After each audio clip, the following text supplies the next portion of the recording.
Quilties, it's Karen Marchetti. This time on Dual Process, Jodi Robinson and I are working on a rail fence quilt. We're both going to come up with a simple design as well as a complex design. So grab your printable and let's get started.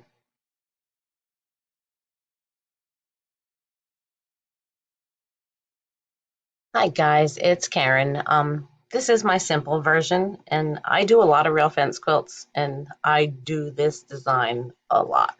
So again, let me zoom in here. There we go. Okay, I'm going to assume that I can get both of these in one pass.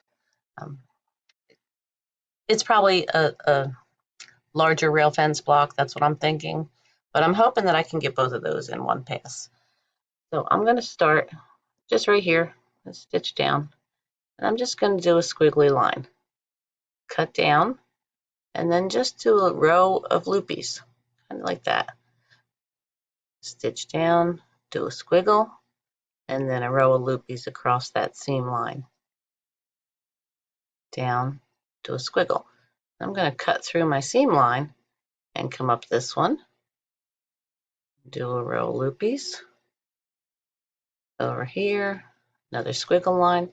And if you wanted to do this as purls, you can do the same thing. Purls is just little loopies stacked together.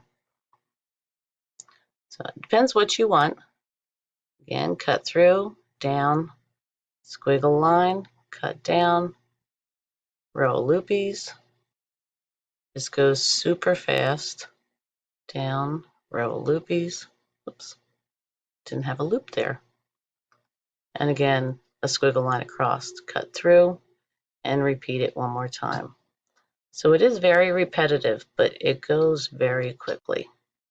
And I mean, you could do all squiggly lines if you wanted,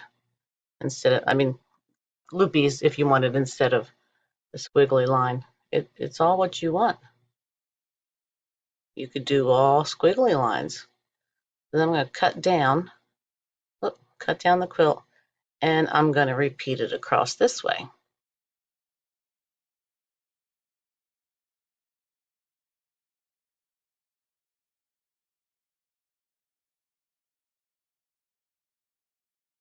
Same thing, cut through that seam line here and up. I do travel through the seam lines a lot. Just takes you a little bit of time. Make sure that you're traveling directly in that seam line. And across this one, back with the loopies. Across this one, down, back with the loopies.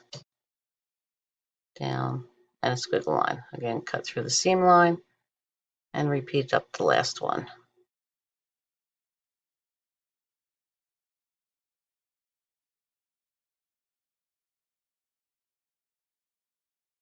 And up here. And then I would cut out and then travel down and roll my quilt. Roll the quilt. Okay, so we rolled the quilt, and I'm going to start again here, and I'll just finish this out.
Okay, let me zoom out. You can see the whole quilt. And you notice I did make a little mistake right there. If I were quilting this, I would have probably stopped and ripped out because everything is a wavy line and that's a straight line. So, but I just wanted to leave it there to show you, you do make mistakes when you're quilling. So, that is the easy version, and I'll be back in a few to share my more complex version.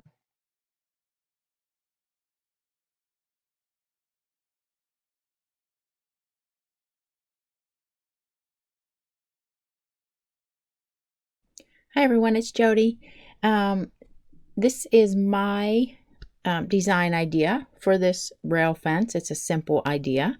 Um, in my experience, quite often, not always, obviously, but quite often, a rail fence is put together with a lot of prints, and so I find that it's you know sometimes it can be difficult, especially if they want something more custom, to make it show up. So kind of what I did was found something that almost in the end reads as an edge to edge, but we are going to stitch one block at a time. And because it can be hard to see sometimes if you have a bunch of crazy prints in this quilt, I chose something that isn't too hard to have to, you know, see exactly where the design is falling. We're more going to aim. We're going to kind of use points in the piecing. So what we're going to do, instead of, I love ruler work, but it doesn't always make sense. You certainly could do this design with a ruler if you just love using a ruler, but I'm going to use a wavy line instead. And what we're going to do is very simple. We are going to start up here, and we're going to pretend, not knowing the scale, obviously you could have gigantic blocks where maybe the throat space of your quilt is only going to enable you to do one row of these blocks, but I'm going to pretend that we can reach two, so we're going to actually have two passes in this particular drawing. I'm going to start up here in the corner, and what I'm going to do is simply stitch a wavy line from this starting point, and I'm going to aim for the opposite corner. And it can be as wavy as you want. I like to use a really shallow curvy line. So I'm going to go, and usually, I just have my eye on this opposite corner. And we're going to do the same thing from this corner to this corner to this corner. I'm going to travel along the seam, and I'm going to do the same thing, working my way back up to the top of this block. Now we're right here. We're going to go ahead and do this same thing in the next block. Same thing. We're at the point where two come together. We're aiming for the opposite corner, travel down the seam, and repeat. Now at this point, we're here. The choice is yours. If you feel that you want these blocks to be stitched in the ditch, which you may or may not, it's going to depend, on you. If you do, at this point, you have kind of options. You could go across the bottom. I'm just going to go ahead and go across the top here, and then I can sneak along this top of this one. And we're going to do the same thing. We're just going to simply stitch this wavy line from point to point diagonally across the bottom and repeat. You could mark these lines, but I don't think you really don't need to. I generally am looking ahead, almost like driving. You're kind of looking at where you want to go.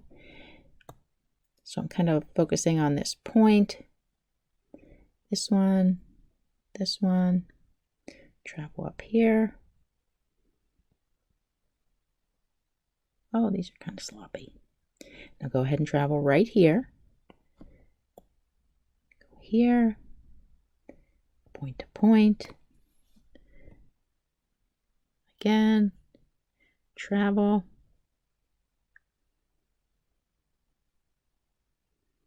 And at this point, we can just go right into this next one. But actually what I'm going to do, because I am, I would just go right from here. And we're going to, again, it's the same thing. Super simple. Goes really fast. And it looks nice. It's not like we're, kind of doing something that isn't going to turn out nice. Travel. Oh. point, to the point, to this point, travel, wavy line, and we can start right into this one. Oh goodness, these are kind of not so neat. Down.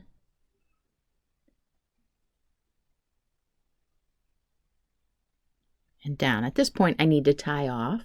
So I do go ahead and do that. Advance my quilt, and I'm just going to do the same thing. I'm going to start right here. I'm just going to repeat the same simple design on these next two passes. So I'll go ahead and draw these, and we can speed up the video for you so you don't have to watch the whole drawing process.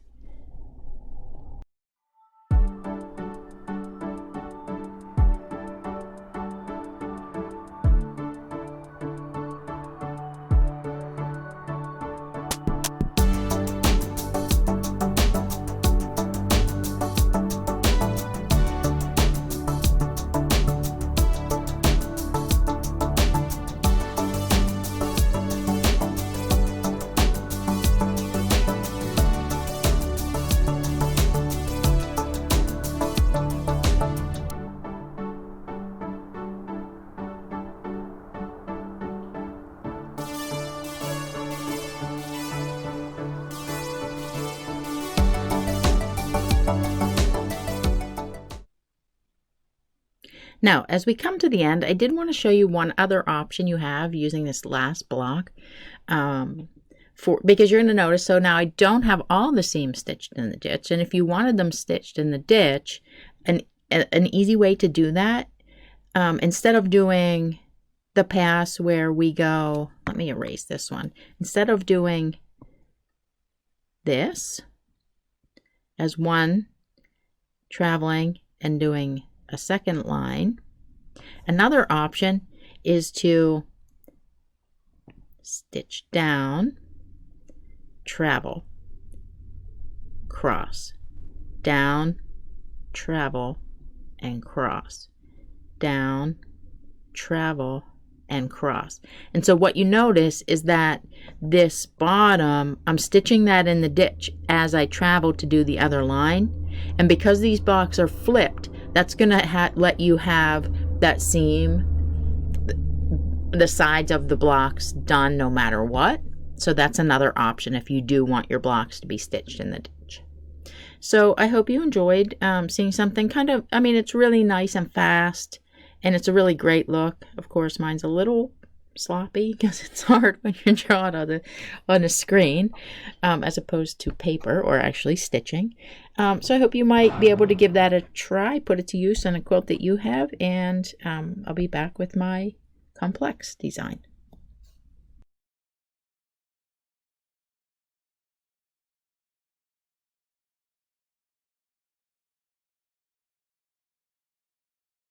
Okay, for my more complex version, let me zoom in a bit. So it's kind of a multi-pass per block, but I like how it looks. So I'm going to start here, and well, I'm going to turn my pen on first. So I'm going to start here, and I'm going to come in and just make some scrollies. And then I'm going to echo. Come up here, echo this side. Oops. I'm going to cut down and do scrollies in the other direction. Again, the same thing, echo. But when I get here, I'm going to come back in and fill this space. And I'm going from echo to echo. On the next block, I'll show you if you just wanted to do it in the center bar, you can do that as well. Again, personal preference. So I'm going to cut over to here, and I'm going to do scrollies up this one. Get to here, I'm going to echo this side, cut all the way over, do scrollies down this side, echo again. So here's where if you just want to fill the center bar, you get a little bit of a different look. And I'm just doing back and forth quilting on that. Come up here and do this echo. So I'm going to just put a little line there so I know where to start. So this one, on this one over here, the quilting goes up to the echoes. And on this one, we stopped it at that center bar. Depends on what look you want. This one has a little more density and really shows these off. But this one is like echo, scroll, area of relief, scroll, area of relief, fill, area of relief, scroll, area of relief. So it depends what look you're looking for. Okay, so from here, we're going to cut in, do another row of scrollies.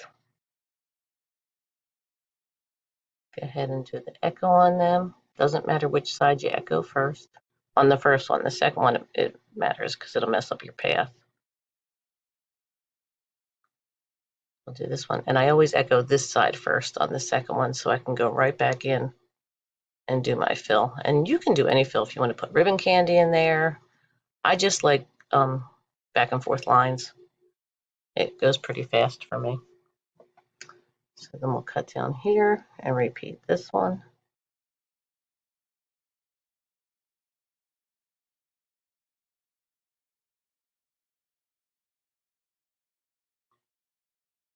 Come over and do our scrolls. You can get as fancy as you want with your scrolls.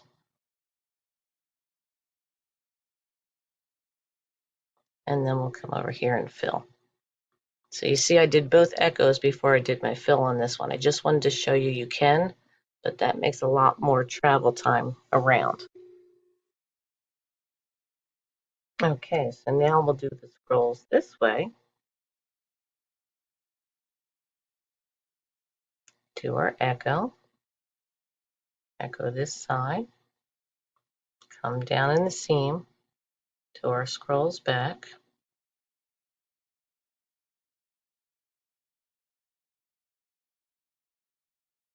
do our fill through the center, echo back on the other side, and then we're right here ready for these scrolls.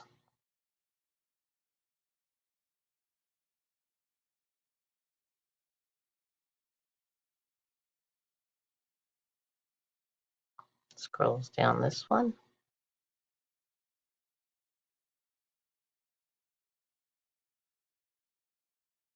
Fill in that center.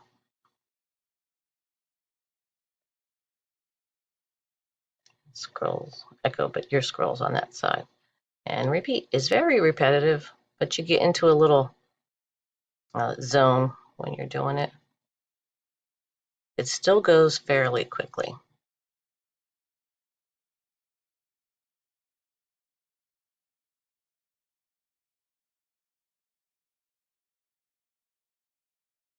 Come across with the fill and then echo this side. And we're ready for that last block.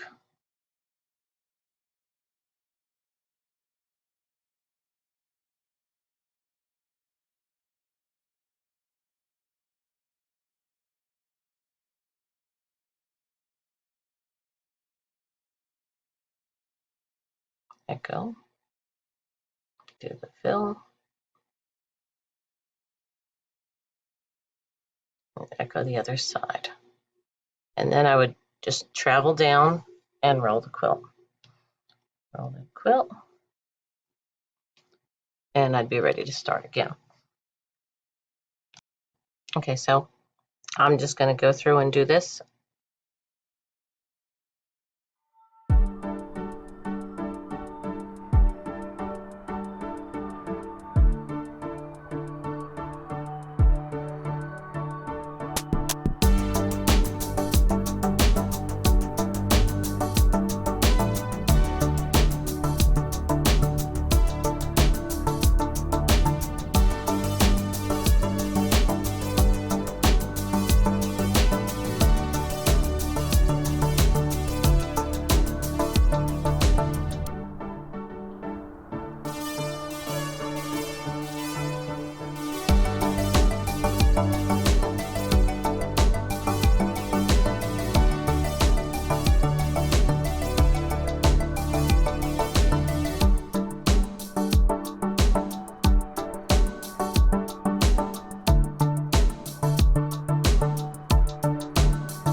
Okay, let's zoom out and see that whole quilt.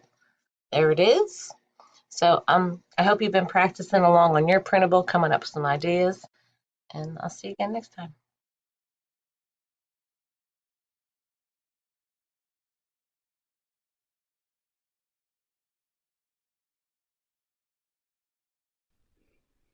Hi, it's Jodi again.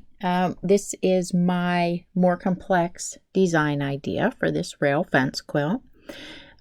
It's not, I don't want to say it's a super complex design because it's really not. To me, the reason that it might be considered a little more complex is that we do need to kind of try to keep the design somewhat the same.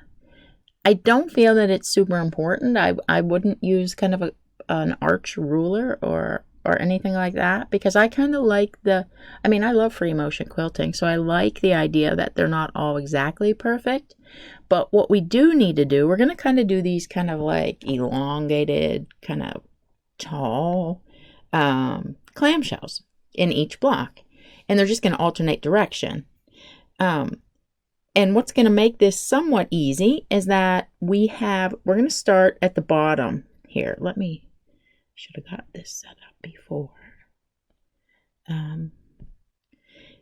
We're going to do the clamshells across each bar in the rail fence block.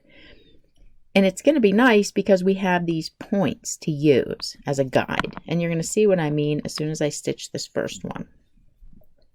So I'm going to start at the bottom here, and I'm going to just kind of elongate this clamshell. I'm just aiming for that piecing seam. If I don't hit it exactly, I'm okay with that. I'm just going to travel up here because now we know that this next one needs to only be half a clam. And then we're just going to aim for the center. And then we have a half. We get to this next one, we aim for the center. Now I'm just going to travel right here, and again we have these piecing lines to use to get our first row in. Then the next ones we can just build from what we have, reaching for the center of it.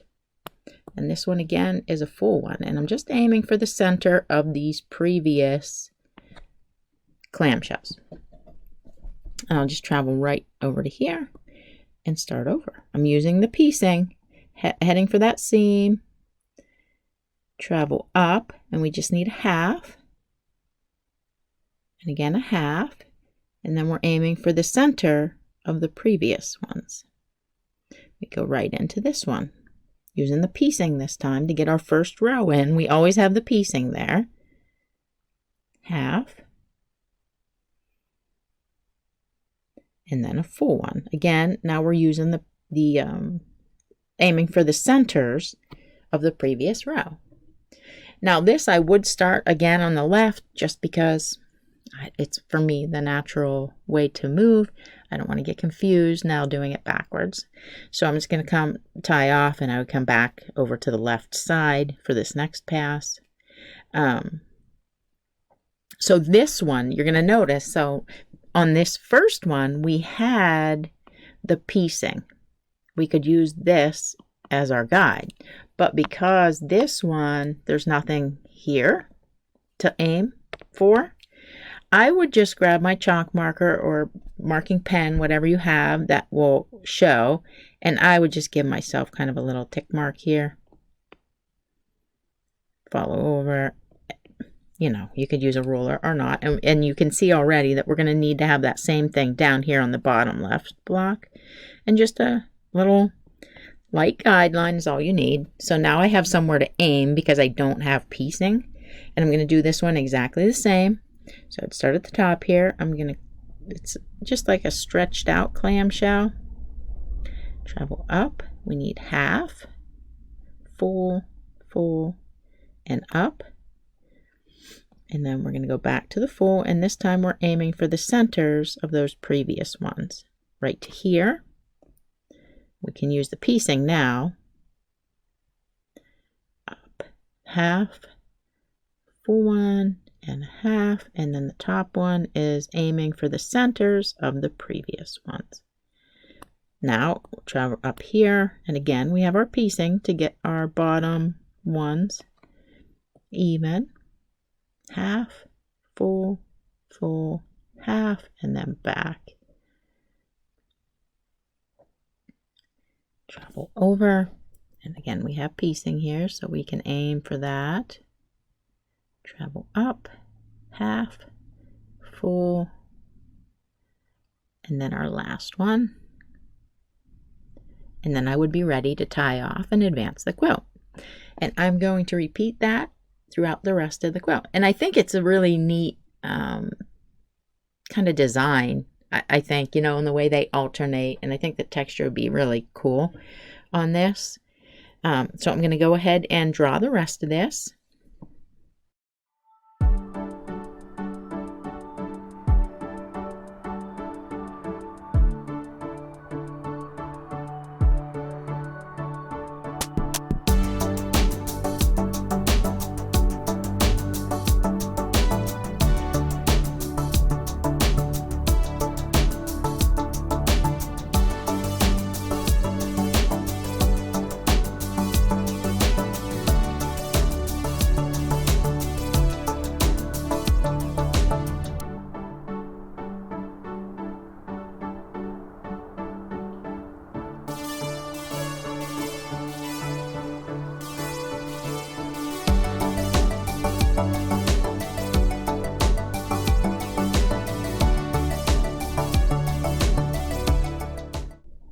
Okay, so that completes all of the stitching.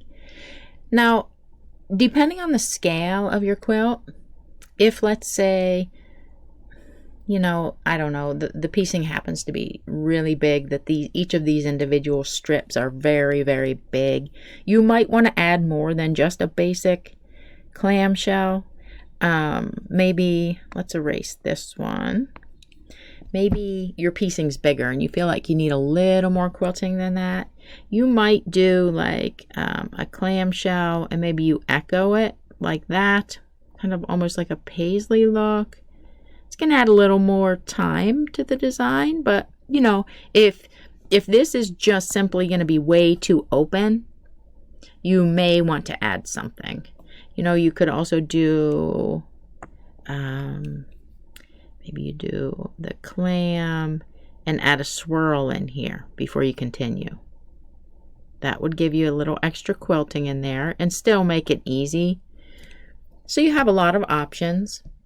And I mean, I really like this because I think it's something really unexpected for this particular style of quilt. And if it were a busy quilt, again, you know, the texture is going to be good because you're not maybe going to see necessarily the exact stitching that was done in the quilt. So I hope you guys like that, and you might be able to put that to use in a quilt that you get in. And I'll see you next time.